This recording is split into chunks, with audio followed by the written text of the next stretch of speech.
Hi guys, ఈరోజు మనం perfect స్క్వేర్కి square root ఎలా కనుక్కోవాలో షార్ట్ కట్ తెలుసుకుందాం.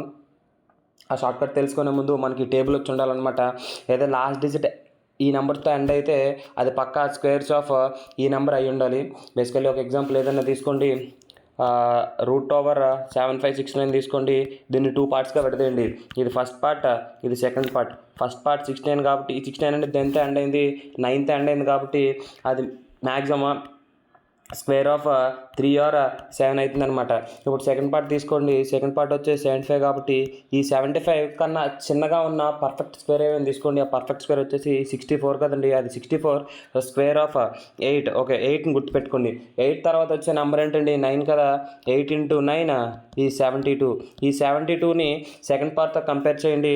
అంటే 75 కన్నా చిన్నదే కాబట్టి మనం ఇక్కడ పెద్ద నెంబర్ని తీసుకోవాలన్నమాట. అంటే √756 వచ్చేసి 87. ఇంకొక ఎగ్జాంపుల్ ఏదైనా తీసుకోండి, √5041 తీసుకోండి. దీన్ని 2 పార్ట్స్గా పెడతాయండి. ఫస్ట్ పార్ట్ వచ్చేసి 41, సెకండ్ పార్ట్ వచ్చేసి 50. ఈ 41 1తో ఎండ్ అవుతుంది కాబట్టి అది ఎయిదర్ స్క్వేర్ ఆఫ్ 1 or 9. ఇప్పుడు ఈ 50 కన్నా దగ్గరలో ఉన్న పర్ఫెక్ట్ స్క్వేర్ని తీసుకోండి. అది 49. ఇది స్క్వేర్ ఆఫ్ 7 కదండి. ఈ 7 తర్వాత వచ్చే నెంబర్ ఏంటండి? 8 కదా. ఇది 7 × 8 చేయండి. ఈ 56. ఈ 56ని సెకండ్ పార్ట్తో కంపేర్ చేయండి. 56 అనేది 50 కన్నా ఎక్కువ ఉంది కాబట్టి ఇప్పుడు మనం చిన్న నెంబర్ తీసుకుంటామన్నమాట. అంటే √5041 వచ్చేసి 71. సేమ్ ఇదే ట్రిక్ యూజ్ చేస్తూ √4096 ఎంతో కామెంట్ చేయండి.